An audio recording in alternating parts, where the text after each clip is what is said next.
तो hello guys, welcome back to my channel. तो इस वीडियो में बात करेंगे तो किस तरीके से आप रियलिस्टिक फेस निकाल सकते हैं किसी भी इंसान का। तो इस वीडियो में हम उसी पे डिस्कस करेंगे।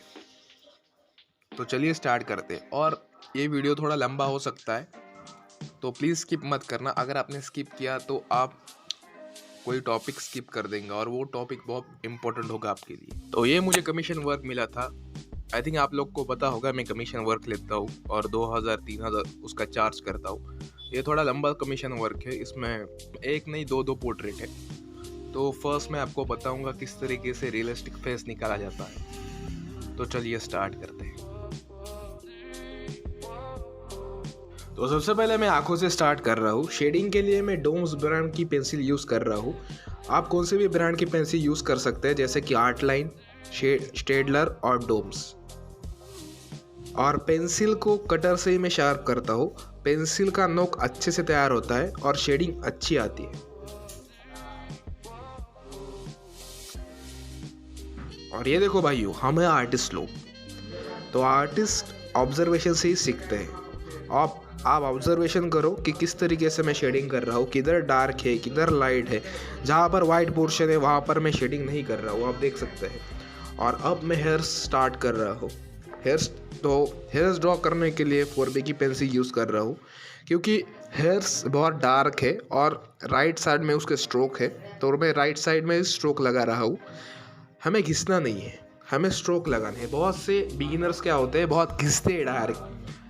जो हेयर से उसे घिसते हैं और वो हेयर्स अच्छे से दिखते नहीं, वो रियलिस्टिक हेयर दिखते नहीं वो। तो उसकी वजह से मैं कह रहा हूँ आपको कि आप स्ट्रोक लगाओ। किधर हेयर्स के स्ट्रोक से ऊपर है या नीचे। इस रेफरेंस में हेयर्स के स्ट्रोक राइट साइड में है, तो मैं राइट साइड में ही लगा रहा हूँ हेयर्स के स्ट्रोक।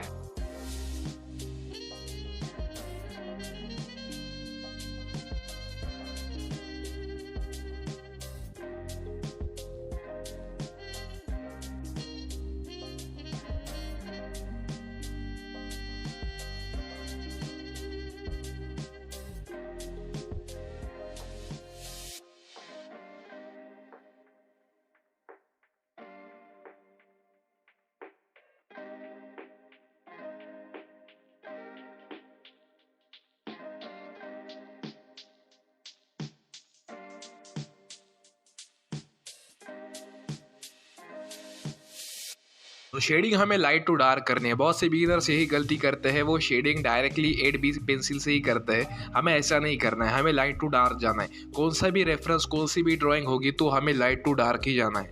अगर आपको रियलिस्टिक स्केच चाहिए होगा तो हमें लाइट टू डार्क ही जाना। आप देख सकते हैं कि मैं लाइट टू डार्क जा रहा हूँ। जो स्पेक्टेकल है वो पूरा ब्लैक है, तो मैं 8B पेंसिल से उसे डायरेक्टली पूरा ब्लैक कर दे रहा हूँ। पर जो आँखों का पार्ट है उसे मैं लाइट टू डार्क ही कर रहा हूँ। सबसे पहले मैं 2B की पेंसिल यूज़ कर रहा हूँ, उसके बाद मैं 4B या 8B की पेंसिल करके उसे डिटेल कर रहा हूँ।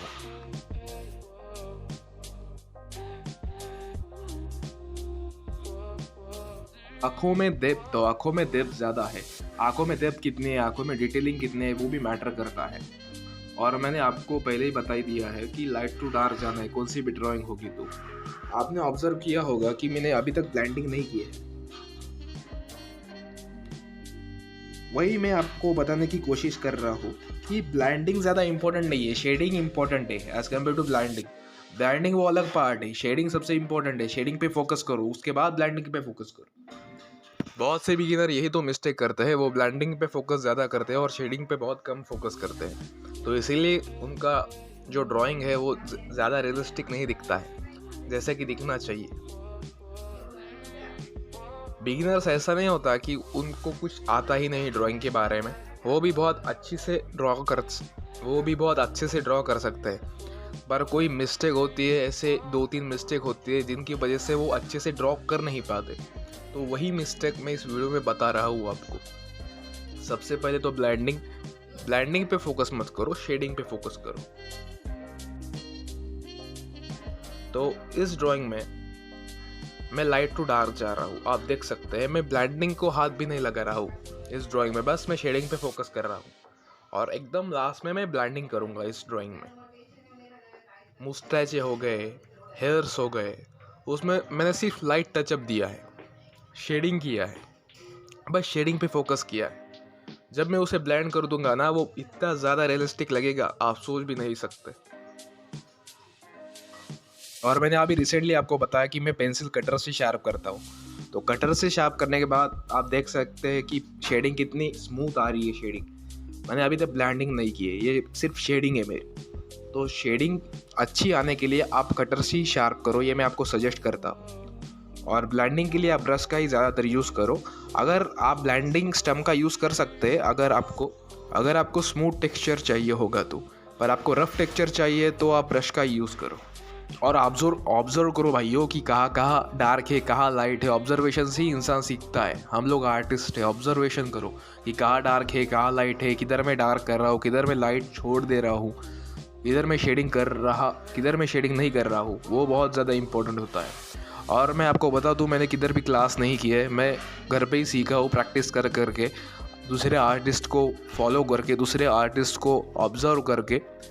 यही होता है, ऑब्जर्वेशन से ही इंसान सीखता है और वो इम्प्लीमेंट करने के बाद वो बहुत इम्प्रूव होता है।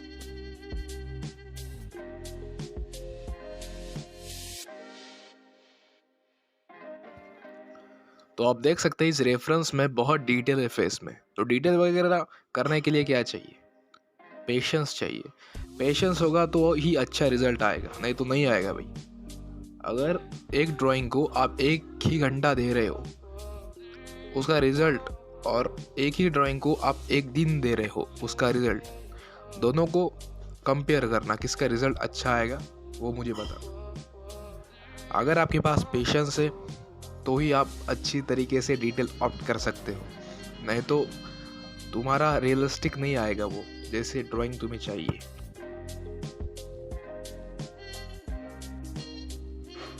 तो सब होने के बाद मैं ब्लेंडिंग कर रहा हूँ, आप देख सकते हैं। मैंने फोकस किया था शेडिंग पे सिर्फ, और लास्ट में सब शेडिंग वगैरह होने के बाद मैंने ब्लेंडिंग करी।